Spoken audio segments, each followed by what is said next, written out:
ចាសូមជម្រាបសួរនិងស្វាគមន៍សាជាថ្មីទៅដល់ទស្សនិកជនក៏ដូចជាប្រិយមិត្តដែលតាមដាននៅ Channel Podcast សារភាព with Me Secret របស់យើងសូមស្វាគមន៍មកកាន់ EP ទី8ចាដែលជា EP ក្រោយគេសម្រាប់ខែមករាឆ្នាំ2026នេះចាហើយសប្តាហ៍នេះផងដែរ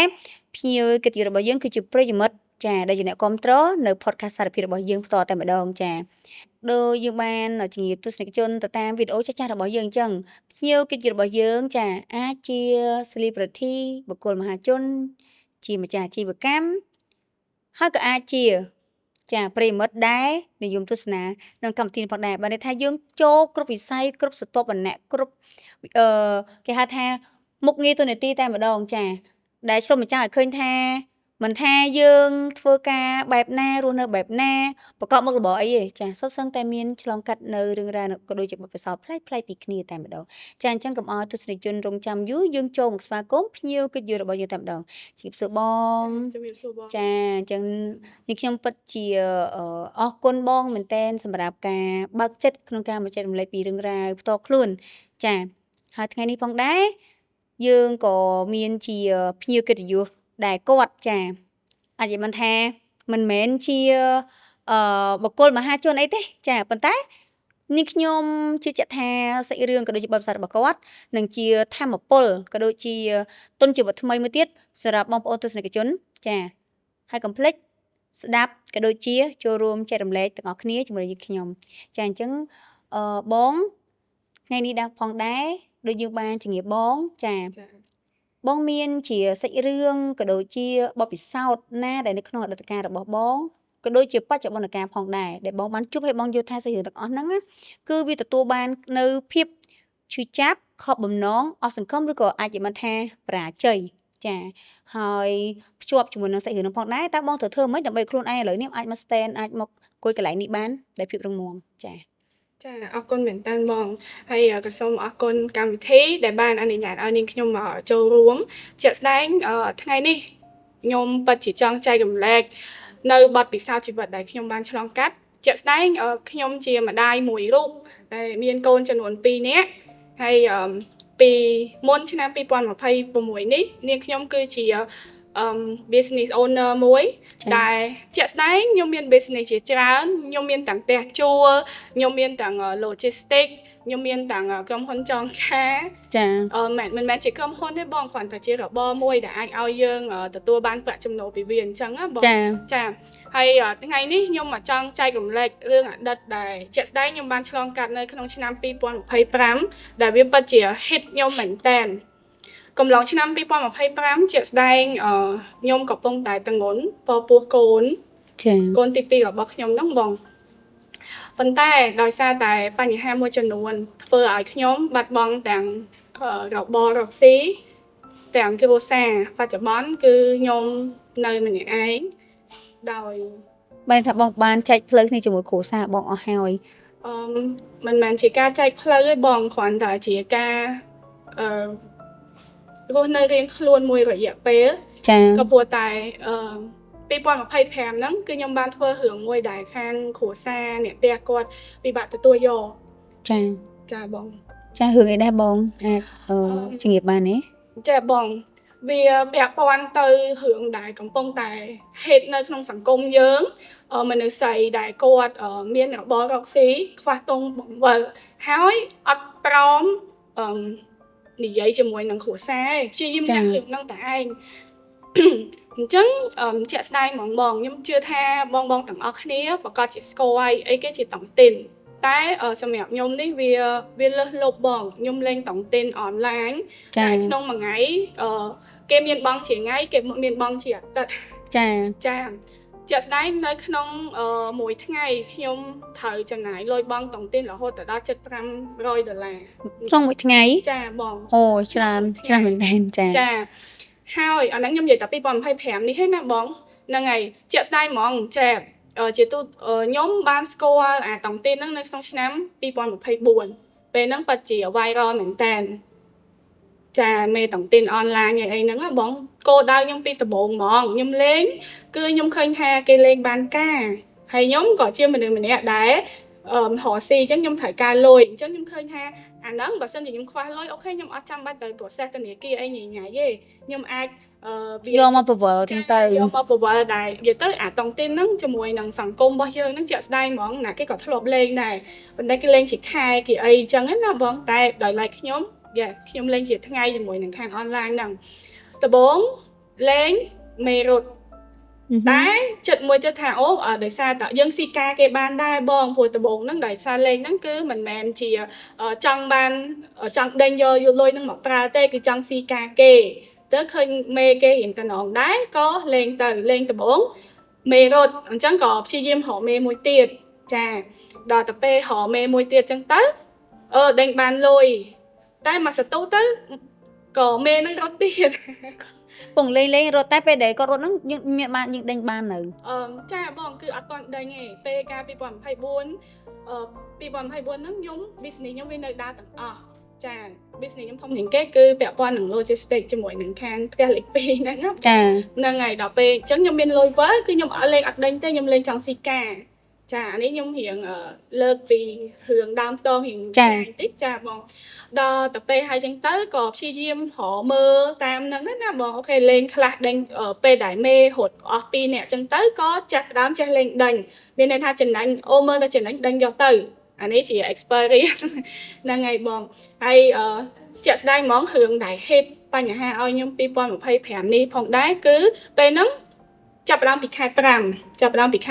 ដោយសារតែខ្ញុំរកស៊ីជាមួយនឹងអ្នកនៅផ្ទះលេខ2អញ្ចឹងនៅពេលដែលមានបញ្ហាជួយផែនដីការចំនួនការកំងអវ៉ាន់អីរបស់ខ្ញុំវាចាប់ផ្ដើមធ្លាក់ហើយប៉ុន្តែខ្ញុំនៅ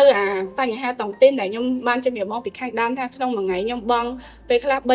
200អីអញ្ចឹងណាបងហ្នឹងហើយវាវិលលុយអត់រួចអញ្ចឹងទៅក៏ខ្ញុំចាប់ផ្ដើមដេញព្រោះយើងត្រូវយកលុយទុបអវ៉ាន់ខ្លះអីអញ្ចឹងណាបងចាដល់ទៅពេលហើយពេលដែលមានបញ្ហាហ្មងគឺនៅក្នុងខែ7ពេលហ្នឹងគឺយើងមានបញ្ហាបិទព្រំដែនហ្នឹងហើយបងដល់ពេលទៅវាពិតជាប៉ះពាល់ business ខ្ញុំខ្លាំងមែនតើសូម្បីតាពេលហ្នឹងខ្ញុំធម្មពេលដែលយើងដេញតុងទីនលេងតុងទីនមួយគេអូខេយើងមានតម្កល់ខ្សែយើងមានថតជាវីដេអូថាខ្ញុំពិតជាទទួលបានលុយប៉ុណ្ណេះអញ្ចឹងដល់តែពេលខ្ញុំមានបញ្ហាខ្ញុំអត់អាចបង់លុយនឹងរួចអញ្ចឹងទៅខ្ញុំក៏ចាប់ផ្ដើមចេះឆក់លុយគេអនឡាញហ្នឹងបងហ្នឹងហើយដោយលុយឆក់ហ្នឹងនៅក្នុង100ការ$5ចា5%ស្មើនឹង5%ចាបង5%ហើយខ្ញុំពេលហ្នឹងខ្ញុំអត់ដឹងថាខ្លួនឯងគិតអីដែរអាចថាមនុស្សតឬក៏អាចថាពេលហ្នឹងខ្ញុំកំពុងតែងន់ខ្ញុំព្យាយាមលាក់បាំងក្រុមគ្រួសារខ្ញុំព្យាយាមលាក់បាំងប្តីខ្ញុំដើម្បីដោះស្ងំដោះស្រាយម្នាក់ឯងដែលគិតថាខ្លួនឯងអាចដោះស្រាយបានហើយក៏គិតថាប្រហែលជាមិនមានរឿងអីធំអញ្ចឹងឯងពាក់ព័ន្ធមួយមែន business ខ្ញុំបងដោយសារតែបើសិនជា business ខ្ញុំនឹងដែរខ្ញុំមានលុយប្រវល់ខ្ញុំអត់ត្រូវចាំបាច់ប្របាឆក់លុយអ្នកនេះឆក់លុយអ្នកនោះទេពេលហ្នឹងគំនិតរបស់ខ្ញុំខ្លួនឯងក៏ជាអីដែលខ្ញុំចង់ចែកចម្លែកអ្នកទាំងអស់គ្នាក្នុងថ្ងៃហ្នឹងដែរពេលខ្លះយើងគិតថាអូខេយកលុយអ្នកនេះដាក់អ្នកនោះបវលថ្ងៃហ្នឹងប៉ុន្តែថ្ងៃស្អែកតែយើងត្រូវធ្វើបែបម៉េចអញ្ចឹងបើសិនជាយើងកំពុងតែមានបញ្ហាហើយយើងប្រឈមមុខវាយើងដោះស្រាយកុំកិច្ចរបៀបដែលខ្ញុំដែលធ្វើឲ្យខ្ញុំមានបញ្ហាបងជាក់ស្ដែងដោយសារតែខ្ញុំកិច្ចខ្ញុំធ្វើមិនរួចតែពីមួយថ្ងៃទៅមួយថ្ងៃពីមួយថ្ងៃទៅមួយថ្ងៃអញ្ចឹងត្រឡប់មកវិញដោយសារតែពេលហ្នឹងគ្រាន់តែខ្ញុំបូកលុយដែលខ្ញុំជាពាក់គេជាមួយនឹងលុយតុងទីនដែលថាខ្ញុំដេញងាប់អីអញ្ចឹងបងបូកចុះបូកឡើងចិត្ត$20,000ចាបង$20,000ពេលហ្នឹងខ្ញុំទៅឡើងរួចហើយម្នាក់គេគម្រាមខ្ញុំគម្រាមផុសវីដេអូគម្រាមសັບគ្រប់បែបយ៉ាងពេលហ្នឹងឲ្យតែម៉ោង5មកបងដោយសារតែអាវិស័យលុយឆក់លុយអនឡាញហ្នឹងតែម៉ោង5គេតម្រូវឲ្យយើងទូទាត់លុយគេហើយបើមិនបានសងដើមគឺត្រូវបង់ការចាអញ្ចឹងឲ្យតែម៉ោង5ពេលហ្នឹងខ្ញុំកំពុងតែងន់7ខែបងខ្ញុំដូចមនុស្សបាត់បង់សតិអញ្ចឹងគឺដល់ពេលហ្នឹងភ័យញ័រដូចកូនសត្វអញ្ចឹងហ្នឹងហើយតែបច្ចេកម្ចាស់លុយទាំងអស់ហ្នឹងគាត់មិនមែនជាចិនជាអនឡាញអីណាបងគឺរបៀបខ្មែរយើងធម្មតាតែគេគឺរកស៊ីខាងហ្នឹង Nâng ngày bọn đó bê mùi kê phá hụt nhông nơi nông mình đang thành cùng hay bê nâng kê phá hụt nhông hay kê chê nhông ấy chẳng hay mình được nhông sẽ lại một mọt đai bọn để xa nhông nẹ hỏ xì miên nẹ score nhông tràn đài chẳng bê nâng nhông tới lột trực công đặt ở bốc mẹ nhông ba ở lấy nẹ nhông miên bà nhà hà bà chui nhông phong chẳng á bọn hay bê nâng có khang khổ xa ở bốc mẹ nhông ở đây nhông ấy có quạt bàn ở tẹt tông tên này kia phụ chạy đánh lôi để nhông chụp bẹ phụ online ấy nâng bột cho bột lan cái kịch tặng ca cái kịch tặng sai để nhông miên nơi kế cho 40,000 cha bọn 40,000 là chấn cạch đấy nè cha nguy hiểm vàng phụ pung stop thì trụ chất đai cha bọn chấn ở chiên 40,000 là lá có ba bỏ nhóm quạt ba miệng nhóm quạt giờ lôi tình này kia cha đâm bay chui dương là bên nằng hiền ủa bác con giờ phải nắng cho mà đã ngay tim một hay buồn khang buồn phải nắng nhung chlong từ lẽ bọn nên ngày đọcไปhai chặt này mà được dươngไปđể chlong từ lẽ cứ là việc hay là việc tha cái tí câu này anh chẳng á tới chợ đánh còn nhungไปnắng cứ cái tập đi hưởng lôi được bầm nọ nằng nó cha thơm mấy cũng ở cái cùng riêng thơm mấy dân ai đó dạy hưởng năng ban đang để nhung ban hiệp trong plan nó hay là điểm chẳng ấy ok chẳng từ lúc đó hưởng chlong từ lệ nắng pe để nhung trên bị pe bàn phần ngày nó ngày pa có chui đó sẽ nhung đòi ao nhung nắng hai mà cha mừng ngồi thằng vậy tới đại nhung thay những cái bộ online nâng bọn phùa cái công việc sống một tay bà hưởng hai tình này kia hưởng ấy là nắng tam thầm bà đá thời ngày bọn phùa là cái có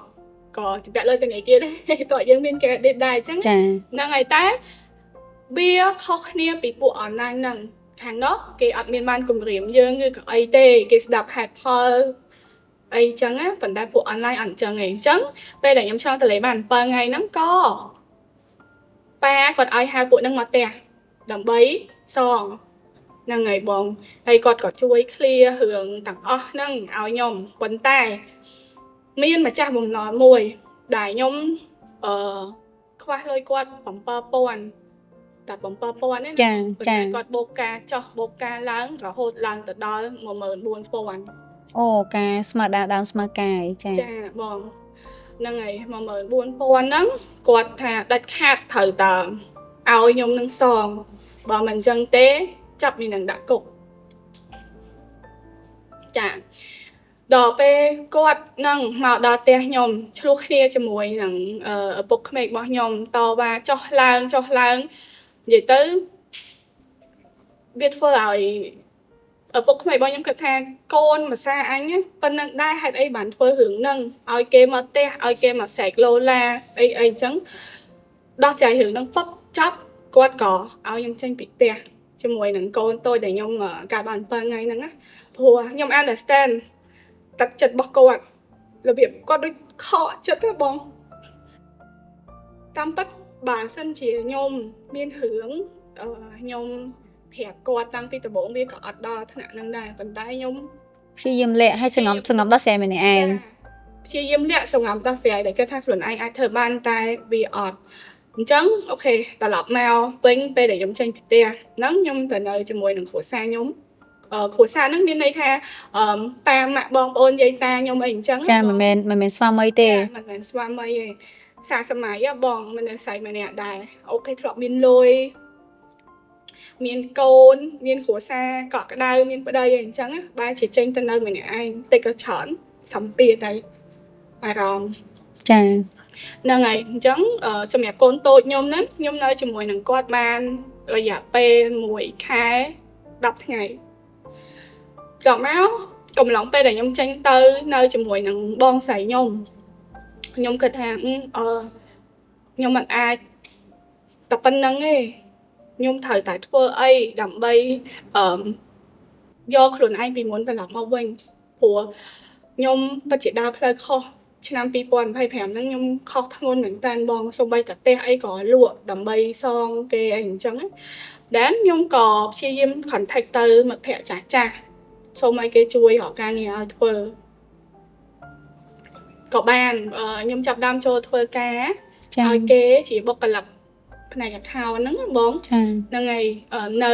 ថ្ងៃទី10ខែ11អញ្ចឹងមានន័យថានៅពេលដែលខ្ញុំចូលធ្វើការខ្ញុំអត់អាចបន្តមើលកូនខ្ញុំបានទៀតទេអញ្ចឹងកូនតូចរបស់ខ្ញុំក៏ពឹងទៅម៉ាក់ក្មេកឲ្យគាត់ជួយថែអាសាអញ្ចឹងត្រឡប់ពេលដែលខ្ញុំចេញពីផ្ទះមកពេលហ្នឹងខ្ញុំអត់នឹកស្មានថាខ្ញុំពិតជាត្រូវបែកបាក់គ្រួសារខ្ញុំទេគ្រាន់តែពេលហ្នឹងអ្នកផ្ទះខ្ញុំក៏ប្រាប់ថាឲ្យខ្ញុំចេញសិនទៅដោយសារអីខ្លាចម្ចាស់បំណុលដែលខ្ញុំមិនសិនមុនហ្នឹងតែគាត់អត់ព្រមទទួលលុយសងរបស់ខ្ញុំហ្នឹងគាត់មករករឿងដល់ផ្ទះគាត់ថាឲ្យខ្ញុំចេញទៅទិញទៅសិនទៅអញ្ចឹងណាបងហើយខ្ញុំក៏ចេញតែវាចេះតែមានរឿងបន្តបន្ទាប់ចាប់ដើមលេចរឿងមកឧទាហរណ៍ពេលដែលខ្ញុំរកស៊ីខ្ញុំខ្វះដើមទុនខ្ញុំត្រូវការយកលុយធនាគារទាំងតែលុយធនាគារហ្នឹងគឺខ្ញុំដឹងតែពីអ្នកប្តីប្រពន្ធទេចារឿងបន្តមកពីហ្នឹងវាចេញមករហូតធ្វើដល់រហូតធ្វើឲ្យឪពុកក្មេកខ្ញុំគាត់ទទួលយកខ្ញុំអត់បាន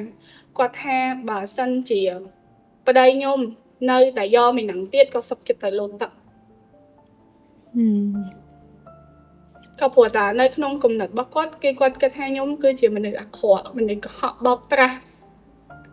វាអញ្ចឹងណាបងចាហ្នឹងហើយអញ្ចឹងជាក់ស្ដែងហ្មងខ្ញុំពិបាកទទួលយកព្រោះអីខ្ញុំប្តីខ្ញុំគឺជារបៀបថាប្តីខ្ញុំគឺជាសង្សារដំបូងរបស់ខ្ញុំបងនិយាយថា first love and then we married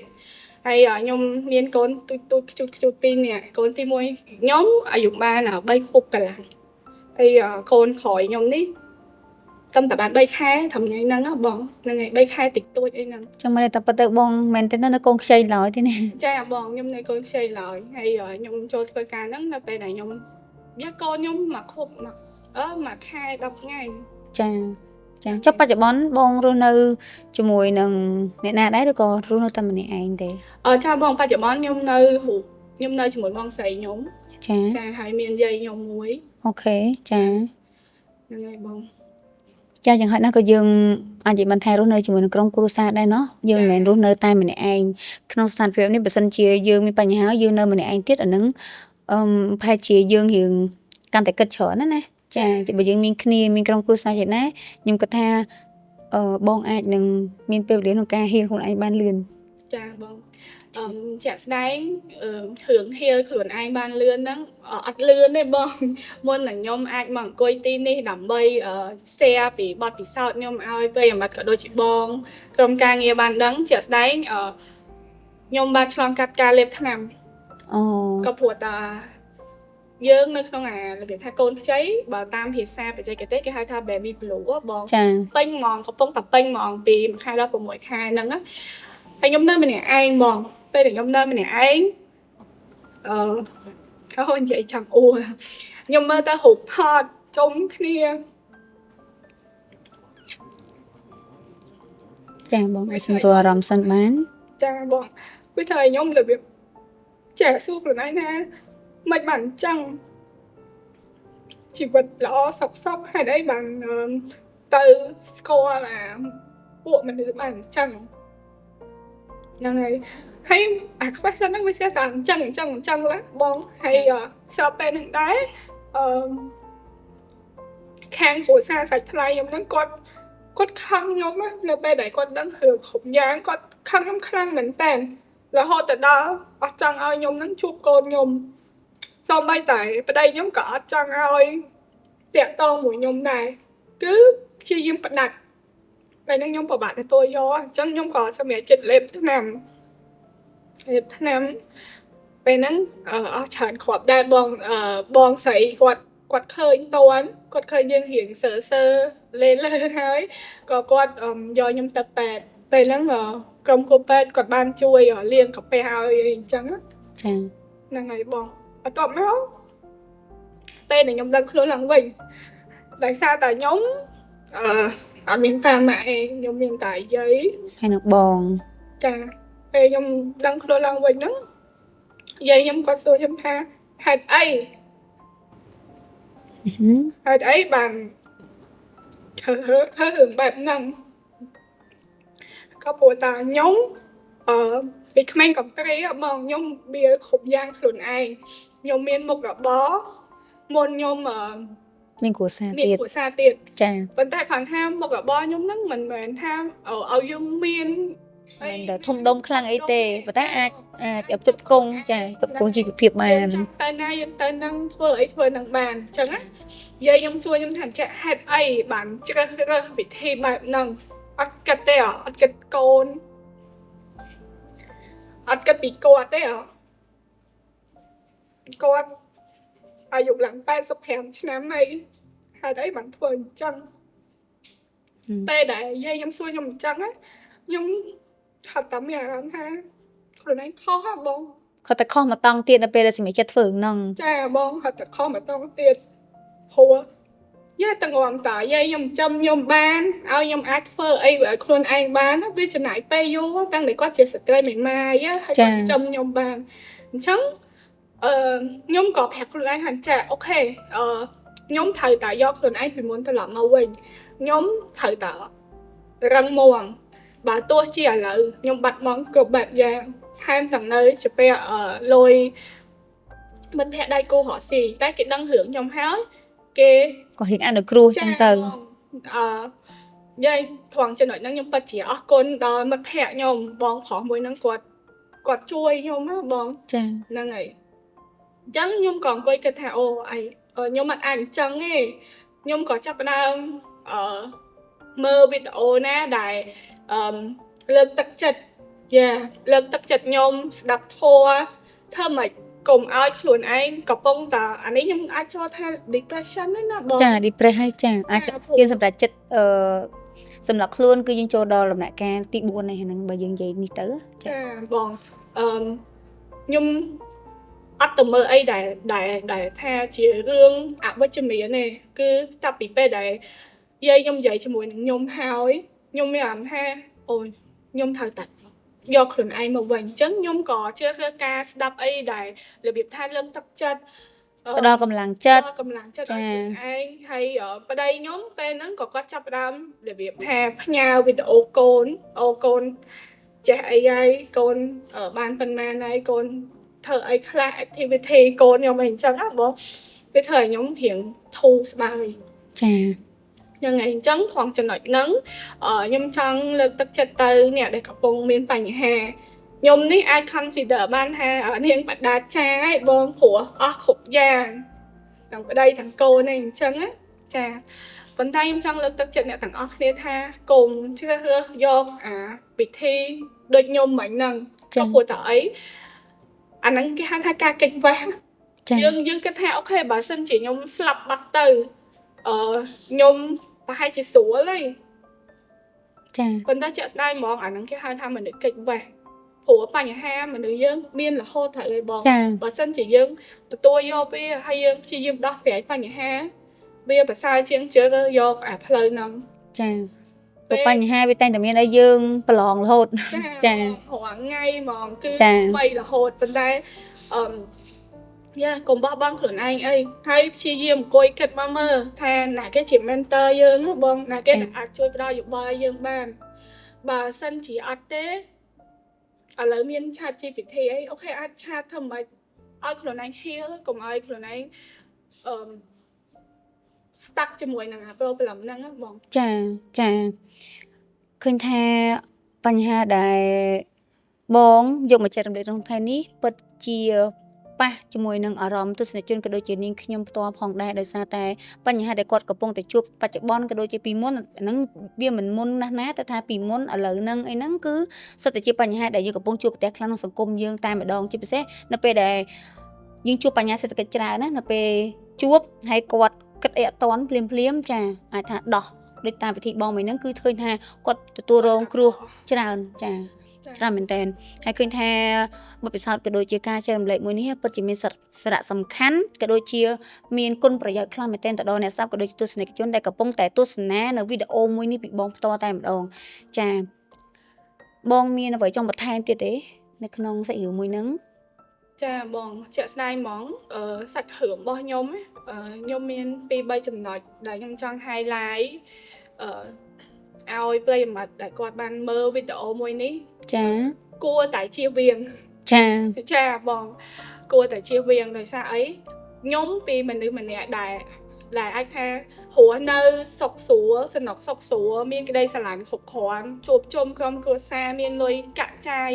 តែធ្លាក់ខ្លួនមកពីជិះឡានទំនើបមកជិះម៉ូតូអាគុយបងអញ្ចឹងខ្ញុំចង់ប្រាប់បងប្អូនទាំងអស់គ្នាថាទី1គឺពាក់ព័ន្ធជាមួយនឹងភាពស្មោះត្រង់ចាមិនមែនថាខ្ញុំអត់មានភាពស្មោះត្រង់ទេប៉ុន្តែគឺខ្ញុំលាក់បាំងក្រុមគ្រួសាររបស់ខ្ញុំចាបើសិនជាបញ្ហាតិចតួចព្រោះវាមានច្រើនណាបងមុននឹងមកដល់ការលេងតុងទីនលុយចង់ការនឹង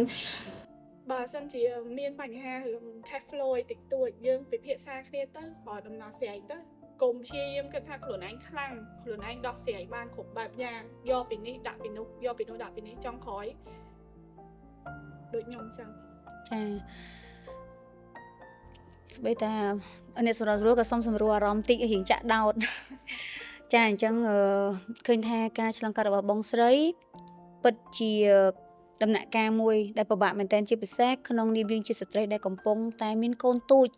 បងប្អូនទាំងអស់គ្នាអ្នកដែលជាម្ដាយណាចាដែលមានកូនតែ8ខែមិនន័យថាធៀបពិតជាទូទៅយើងកំពុងតែនៅនាងអ្នកជាមួយកូនណាប៉ុន្តែសុកស្រាប់តែយើងត្រូវទទួលរងនៅបញ្ហាដ៏ធ្ងន់ហើយត្រូវឃ្លាតឆ្ងាយពីកូនសម្លាញ់ទៀតអានេះវាជាខ្ញុំគិតថានេះវាជាចំណុចដែលប៉ះពាល់ខ្លាំងជាងគេសម្រាប់គាត់ចាតែមកដល់ពេលនេះគឺគាត់បានពរងផ្លូវចិត្តក៏បានធូរស្រាលខ្លះហើយទើបអាចចូលរួមវេទិកាមួយនេះអង្គុយនៅកន្លែងនេះហើយអាចមកចែករំលែកបទពិសោធន៍របស់គាត់ជូនបងប្អូនដល់គ្នាដើម្បីកុំឲ្យដើរផ្លូវហ្នឹងហើយជួបរឿងបែបហ្នឹងដូចជាគាត់ចាតែប៉ុន្តែមនុស្សយើងបងមិនថាពីមុនក្នុងអតីតកាលក៏ដោយបច្ចុប្បន្នក៏ដោយទៅថ្ងៃមុខទៀតក៏ដោយបើសួរថាយើងជួបបញ្ហាហ្នឹងហើយយើងដោះស្រាយប៉ុណ្្នឹងហើយយើងលែងមានបញ្ហាហ្នឹងគឺអត់ទេតែពិតបញ្ហាយើងតែមានចឹងគ្រាន់តែថារបៀបដោះស្រាយនៅពេលដែលពីមកដំណាក់កាលទៅមកដំណាក់កាលនៅពេលដែលយើងអាចឆ្លងវាបានណាពីប្រៀបដូចជាយើងប្រឡងឡើងថ្នាក់ចឹងនៅពេលដែលយើងហ៊ានថ្នាក់កាន់តែខ្ពស់ការគិតការយកឃើញរបស់យើងក៏វាកាន់តែចាល្អហើយដោះស្រាយបានស៊ីជម្រៅជាងនឹងផងដែរចាទស្សនិកជនទាំងអស់គ្នាក៏ដូចជាប្រិយមិត្តដែរតាមដាននៅសារភាពវិទ្យាសេក្រិតរបស់យើងគណៈពេលនេះដែរយើងក៏គៀកទៅដល់វគ្គទី2ចាដែលជាវគ្គ surprise បើករបាំងមុខអញ្ចឹងក៏តន់អាចទៅណារងចាំទស្សនាជាមួយនឹងខ្ញុំជាបន្តនៅវគ្គទី2ដែលជាវគ្គ surprise បើករបាំងមុខច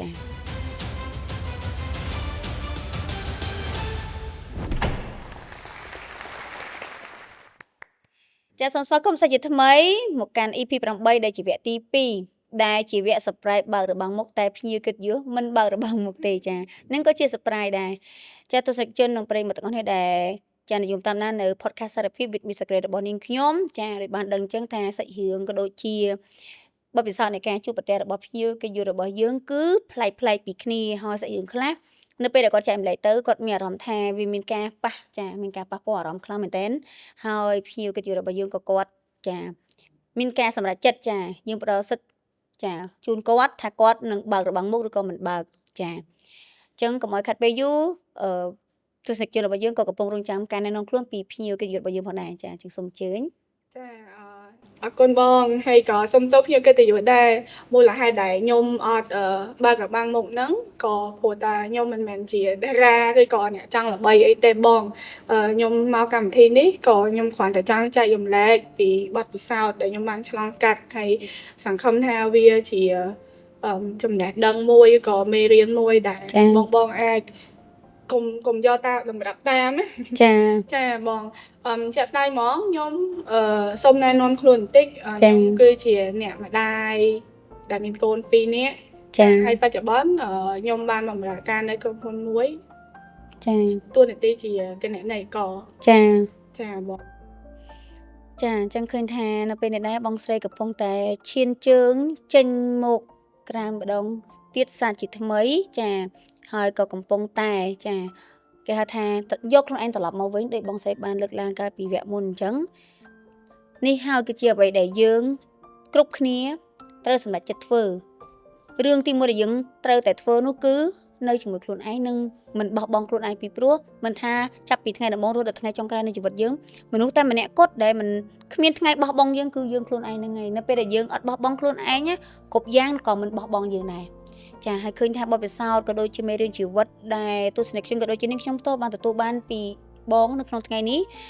វាពិតជាមានសារៈសំខាន់វាពិតជាជួយហើយវាក៏ជាធម៌ពលសម្រាប់យើងទាំងអស់គ្នាផងដែរជាពិសេសវាអាចថាជាទុនជីវិតថ្មីបន្ថែមទៀតដែរដែលយើងគិតថាអូទាំងអស់ហ្នឹងឯងត្រូវយកមកប្រាប់ខ្លួនឯងប្រៀនខ្លួនឯងថាកុំឲ្យខ្លួនឯងហ្នឹងចាដើរទៅផ្លូវហ្នឹងឥឡូវគេដើរហើយវាខុសគេយកមកប្រាប់យើងចាអញ្ចឹងយើងស្ដាប់ហើយយើងយកទៅពិចារណាថាតើការអនុវត្តរបស់យើងសប្តាហ៍ថ្ងៃហ្នឹងយើងមានដើរចូលផ្លូវហ្នឹងអត់បើយើងគិតថាយើងកំពុងតែដើរផ្លូវហ្នឹងឯងយើងត្រូវបញ្ញាប់ប្រាប់ខ្លួនឯងចាដាក់ខ្លួនឯងត្រឡប់មកវិញហើយថយចេញមកវិញចាវគ្គនេះផងដែរគឺយើងនឹងផ្ដល់ចាវេទិកាមួយនេះទៅដល់ចាភ្ញៀវកិត្តិយសអាចធ្វើការអរគុណក៏ដូចជាសុំទោសទៅកាន់អ្នកណាម្នាក់ឬក៏ចាក្រុមគ្រួសារឬក៏បុគ្គលណាដែលបងចង់ធ្វើការសុំទោសនិងអរគុណចាសូមអញ្ជើញចាអរគុណមែនតើបងជាក់ស្ដែងរៀងអរគុណច្រើនក៏ដូចជាសុំទោសច្រើនតិចទេណាបងចាមនុស្សទី1ដែលខ្ញុំចង់សុំទោសចាខ្ញុំទៀតដែរបងសុំទោសមែនតើមនុស្សទី1ដែលខ្ញុំចង់សុំទោសហ្នឹងគឺប្តីរបស់ខ្ញុំចាជាក់ស្ដែងហ្មងគ្រួសារខ្ញុំនៅជុំគ្នាសុខសប្បាយប្តីខ្ញុំក៏គាត់ដើរតួនាទីជាប្តីដ៏ល្អដែរព្រោះតាំងពីខ្ញុំស្គាល់គ្នាមួយគាត់2015ហ្មងរហូតមកដល់ឥឡូវវា11ឆ្នាំហ្នឹងតាំងពីពេលដែលយើងជាសង្សារមិត្តភក្តិអីចឹងបងគាត់គឺឲ្យខ្ញុំនៅពិភពលោករបស់គាត់ហ្មងគ្រប់បែបយ៉ាងគឺគាត់ឲ្យខ្ញុំគ្រប់បែបយ៉ាងប៉ុន្តែដោយសារតែរឿងមួយហ្នឹងក៏ធ្វើឲ្យគាត់បាត់បង់គ្រប់បែបយ៉ាងដែរប្តីខ្ញុំពីមនុស្សម្នាក់ដែលសប្បាយឈៀបែរទៅជាមនុស្សម្នាក់ដែលអត់ខ្វល់ពីខ្លួនឯងសូម្បីតែពុកមាត់ក៏គាត់អត់កោស្កាឬអីក៏គាត់អត់ស្អីខ្វល់ហ៎បងចាហ្នឹងហើយសុំទោសមែនតើដែលពេលនេះឲ្យបងនៅម្នាក់ឯងនៅមើលថែកូនទាំងពីរនាក់ធ្វើការផងព្រោះត្រូវខំរកលុយដើម្បីសងធនាគារវិញហ៎បងចាហ្នឹងហើយសុំទោសប្តីថងហ្នឹងហើយដែលហៅតែសុំទោសហ្នឹងគឺនៅពេលដែលខ្ញុំសម្រេចចិត្តថាបញ្ចប់ជីវិតខ្លួនឯងបងគាត់ក៏បានទៅរកខ្ញុំដល់មន្ទីរពេទ្យដែរហើយគាត់ក៏បាននិយាយប្រាប់ខ្ញុំ text message ប្រាប់ខ្ញុំថាប្រពន្ធដែលគាត់ស្គាល់មិនអញ្ចឹងទេអូនឯងត្រូវតែរឹងមាំដើម្បីកូនកុំគិតរឿងបែបហ្នឹងយើងគ្រួសារយើងអាចនឹងនៅបែកគ្នាមួយរយៈប៉ុន្តែនៅពេលដែលអូនឯងរឹងមាំមកវិញនៅពេលដែលអូនឯងអាចរកខ្លួនឯងមកវិញពួកយើងអាចត្រឡប់មកនៅជុំគ្នាវិញបានចាថងចំណុចហ្នឹងបន្ថែមពីការសុំទោសខ្ញុំក៏អរគុណគាត់គឺជាកម្លាំងចិត្តមួយដ៏ធំហ្មងដែលធ្វើឲ្យខ្ញុំអាចមកអង្គុយនិយាយនៅនេះហ៎បងបន្ថែមពីការសុំទោសខ្ញុំក៏ចង់អរគុណគាត់មែនតើខ្ញុំដឹងថាពេលនេះគាត់ពិបាកចាខំប្រឹងធ្វើការដើម្បីដោះបំណុលធនាគារចាខំប្រឹងធ្វើការផងមើលថែកូនផងហើយគាត់ក៏នៅតែគ្រប់គ្រងលើទឹកចិត្តយើងពីចម្ងាយផងដែរเนาะចាបើទោះជាយើងអត់បាននៅជិតគ្នាក៏ដោយប៉ុន្តែគាត់តែងតែប្រាប់ខ្ញុំថាឲ្យខ្ញុំខំប្រឹងតស៊ូហើយខ្ញុំក៏បើសិនជាប្តីបានឃើញវីដេអូនេះខ្ញុំចង់ប្រាប់គាត់ថាគាត់ក៏ជាចំណែកមួយដែលធ្វើឲ្យខ្ញុំហ្នឹងមកអង្គុយទីនេះបានមានន័យថាខ្ញុំអត់បោះបង់ខ្លួនឯងចោលទៀតខ្ញុំចាប់ផ្ដើមសារឡើងវិញពីបាត់ដៃតេចាហ្នឹងហើយបងហើយអ្នកដែលយើងចង់អរគុណឬក៏សុំទោសបន្ទាប់សូមអរគុណថែមសុំទោសថែមទៀតបានអត់ចាបានសូមជើញជាក់ស្ដែងដូចបងទាំងអស់គ្នាបានស្ដាប់រឿងខ្ញុំហើយ តាមពិតរឿងនេះគឺដោយសារតែខ្ញុំខ្លួនឯងឯងអត់មានណាគេមកធ្វើឲ្យរឿងហ្នឹងកើតទេអញ្ចឹងមនុស្សដែលខ្ញុំចង់សុំទោសតែកាន់ហ្នឹងគឺឪពុកក្មេកនិងម្ដាយក្មេករបស់ខ្ញុំបាត់ជាសុំទោសគាត់មែនតើដោយសារហេតុអីខ្ញុំគឺជាមនុស្សម្នាក់ដែលគាត់ទុកចិត្តគាត់ស្រឡាញ់គ្រួសារខ្លះប្រហែលជាគេមានបញ្ហារឿងម៉ែក្មេកឪក្មេកអីចឹងតែខ្ញុំអត់ទេបងពួកគាត់ពិតជាស្រឡាញ់ខ្ញុំមែននៅពេលដែលខ្ញុំនៅជាមួយនឹងគាត់ខ្ញុំទទួលបានភាពកក់ក្ដៅដោយសារតែខ្ញុំអត់មានឪពុកម្ដាយអញ្ចឹងនៅពេលដែលខ្ញុំមានឪពុកម្ដាយក្មេកគឺខ្ញុំស្រឡាញ់គោរពគាត់បើចង់ឲ្យគេស្រឡាញ់យើងគាត់តែយើងស្រឡាញ់គេដែរត្រូវគាត់បងនេះវាធម្មតាតែជាក់ស្ដែងហ្មងគឺមានបញ្ហារឿងម្ដាយក្មេកអីចឹងខ្ញុំអត់ដែរមានទេហើយរឿងមួយនេះគឺអីដែលខ្ញុំបន្សល់ទុកឲ្យគាត់ហ្នឹងគឺកូនខ្ញុំម្ដាយក្មេកខ្ញុំគាត់ត្រូវបោះបង់ការងារគាត់ដើម្បីមកមើលចៅចាហើយឪពុកក្មេកខ្ញុំត្រូវបានខំប្រឹងធ្វើការជាងមុនទៀតដើម្បីរកលុយសងធនាគារជាមួយនឹងស្វាមីចាគ្រួសារអីអញ្ចឹងបងចាហើយខ្ញុំសុំទោសដែលធ្វើឲ្យគាត់ខកចិត្តប៉ុន្តែខ្ញុំសង្ឃឹមថាបន្ថែមពីគាត់ខំប្រឹងរកលុយមើលថែសុខភាពខ្លួនឯងផងកុំគិតតែរកលុយពេកឈឺទៅប៉ែតកុំអត់អីគេច្រើនចាស់គឺគាត់ចាំគាត់អត់ខ្វល់ពីខ្លួនឯងសោះគិតតែមិនអីឈឺគាត់តែពីកូនណាកូនចៅចាចៅអញ្ចឹងហើយនឹងបងខ្ញុំចង់ឲ្យគាត់ថែខ្លួនផងកុំ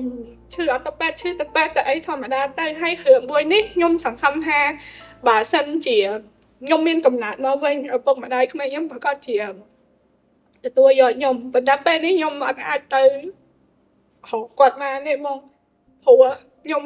សន្យាខ្លួនឯងហើយបើសិនជាខ្ញុំអត់មានកំណត់ទេខ្ញុំអត់ទៅជួបពួកគាត់ទេចាបន្ថែមពីសុំទោសខ្ញុំអរគុណគាត់មែនតើកំឡុងពេលដែលខ្ញុំនៅជាមួយនឹងពួកគាត់5ឆ្នាំខ្ញុំទទួលអារម្មណ៍កក់ក្ដៅមែនតើគាត់ស្រឡាញ់ខ្ញុំលើសកូនបកាទៀតមានរឿងអីសពមុខគ្រប់បែបយ៉ាងខ្ញុំឈឺខ្ញុំជាពិសេសនៅពេលដែលខ្ញុំសម្រាប់កូនទី1គឺម៉ាក់ក្មេកខ្ញុំគាត់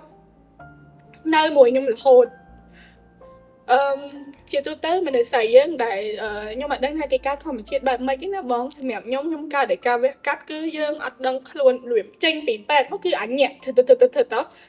យ៉ាម្ដាយក្មេកខ្ញុំគាត់នៅចិត្តខ្ញុំ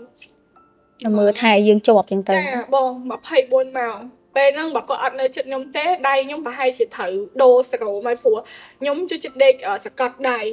ម្ដាយក្មេកខ្ញុំគាត់មើលថែខ្ញុំបានល្អមែនតើតាំងពេល COVID ខ្ញុំឈឺគាត់ទឹកក្តៅទឹកត្រជាក់ប៉ុន្តែបើថាគាត់ឈឺវិញគាត់ឲ្យយើងទៅចិត្តហ្មងគាត់ខ្លាចកូនពិបាកចាទឹកចិត្តឪពុកម្ដាយណាចាបងឪពុកម្ដាយក្មេកខ្ញុំគឺគាត់ល្អអត់មានទេប៉ុន្តែដោយសារតែខ្ញុំបានធ្វើរឿងមួយដែរវាហួសចិត្តណាបងនៅមិននៅយកបំណុលឡើង 4-5 ម៉ឺនចូលផ្ទះទាំងដែរសេដ្ឋកិច្ចបែបនេះចាអ្នកចុងក្រោយដែលចង់ធ្វើការអរគុណឬក៏សុំទោសទៅគាត់មានអ្នកចុងក្រោយមានបងតាមពិតមានច្រើនទៀតតែអ្នកទី3នេះគឺខ្ញុំចង់ focus ទៅលើកូនខ្ញុំជឿថាកូនខ្ញុំឥឡូវគាត់កំពុងតែត្រូវការកក់ក្ដៅពីខ្ញុំបងកូនទាំងពីរទាំងកូនបងទាំងកូនប្អូនប៉ុន្តែកំឡុងពេលនេះម៉ាក់អាចនៅចិត្តកូនមើលថែតែម៉ាក់យាយរបស់កូនណាម៉ាក់ជឿថាគាត់ស្រឡាញ់កូនជាងម៉ាក់ទៀតសូម្បីតែសម្ោចឬក៏មូសអីក៏គាត់កាន់សើមែនតែគាត់នឹងវាយដើម្បីកូនអញ្ចឹងខ្ញុំជឿថាបន្ទាប់ពីឪពុកម្ដាយទៅគឺអត់មានថាគេស្រឡាញ់កូនដូចយាយនឹងតែហើយម៉ាក់ក៏អត់បានឲ្យកូនទៅនៅកន្លែងដែលលំបាកអីដែរអញ្ចឹងសង្ឃឹមថានៅពេលដែលថ្ងៃណាមួយយើងអាចជួបគ្នាឡើងវិញម៉ាក់នឹងបំពេញសន្លឹកខ្វះខាតហ្នឹងឲ្យកូនចាអញ្ចឹងស៊ីនៅមានអ្នកដែលចង់អរគុណឬក៏សុំទោសទៀតទេចាបងមនុស្សចុងក្រោយដែលសំខាន់បំផុតហ្នឹងគឺយាយរបស់ខ្ញុំចា ចាគាត់ប្រហែលជាអត់ចេះមើលsocial media អីអញ្ចឹងទេប៉ុន្តែបើជាក់ស្ដែងខ្ញុំពិតជាចង់សុំទោសយាយម៉ាខ្ញុំហៅគាត់ថាម៉ាចាខ្ញុំសុំទោសម៉ាមែនតើដែរគាត់ចាស់ប៉ុណ្្នឹងហើយគាត់នៅតែជួបរឿងបែបអញ្ចឹងណាហើយសុំទោសម៉ាដែរខ្ញុំគិតខ្លីមកពេលរហូតដល់ធ្វើឲ្យម៉ែគិតថាសាក់សត្រូវជូនដំណើរសក់ខ្មៅអីអញ្ចឹងណាខ្ញុំពិតជាសុំទោសម៉ែមែនតើដែលចៅម្នាក់នេះបរាជ័យប៉ុន្តែក៏អរគុណម៉ែដែលនៅពេលដែលខ្ញុំចេញពីពេទ្យបងគាត់បានសួរសំណួរមួយដែលធ្វើឲ្យខ្ញុំមិនអាចបំភ្លេចបានណាបងហើយខ្ញុំគិតថាខ្ញុំមិនអាចបណ្ដាលខ្លួនឯងអញ្ចឹងហើយខ្ញុំត្រូវតែស្វែងរកខ្លួនឯងមកវិញចាអរគុណម៉ែដែលមើលថែចៅតាំងពីទូចព្រោះខ្ញុំអត់មានប៉ាម៉ែខ្ញុំមានតែជីដូនគាត់មើលថែខ្ញុំឲ្យខ្ញុំហ៊ានចាបានឆៅជ្រះដែរអញ្ចឹងណាបងអរគុណគាត់មែនតើសម្រាប់ការលះបង់មួយនេះហើយគាត់អាយុប៉ុណ្្នឹងហើយខ្ញុំអត់ទាន់បានតបស្នងគាត់ឲ្យល្អដូចអីដែលគាត់បានមើលថែខ្ញុំណាខ្ញុំពិតជាសុំទោសម៉ែចាឃើញថាចាសាច់រឿងក៏ដូចជាចាបទពិសោធន៍ឈឺចាប់របស់បងស្រីដែលបានចែករំលែកនៅក្នុងថ្ងៃនេះចាពិតជាផ្ដល់នៅចាការដាស់តឿនចាក៏ដូចជាការក្រើនរំលឹកទៅដល់បងប្អូនទស្សនិកជនក៏ដូចជាប្រិយមិត្តជាពិសេសអ្នកដែលគាត់កំពុងតែជួបនៅក្នុងវិបត្តិដូចជាគាត់ចឹងចាទស្សនិកជនក៏ដូចជាប្រិយមិត្តទាំងអស់គ្នាដែលកំពុងតែតាមដាននៅ EP 8 របស់ Podcast Therapy with Miss Secret ចាគណៈពេលនេះដែរក៏បានឈានមកដល់ទីបញ្ចប់ចាចឹងនាងខ្ញុំក៏ដូចជាមីកិត្តិយសក៏សូមធ្វើការអរគុណទៅដល់ទស្សនិកជនដែលបានតាមដានវីដេអូមួយនេះតាំងពីដើមរហូតដល់ចប់ចាអញ្ចឹងនាងខ្ញុំសូមជូនពរដល់ទស្សនិកជនទាំងអស់គ្នាឲ្យរកទទួលទានមានបានទទួលបាននៅជោគជ័យនៅក្នុងជីវិតព្រមទាំងមានសេចក្តីសុខចាគណៈពេលនេះដែរយើងទាំងពីរនាក់សូមអរគុណនិងសូមជម្រាបលា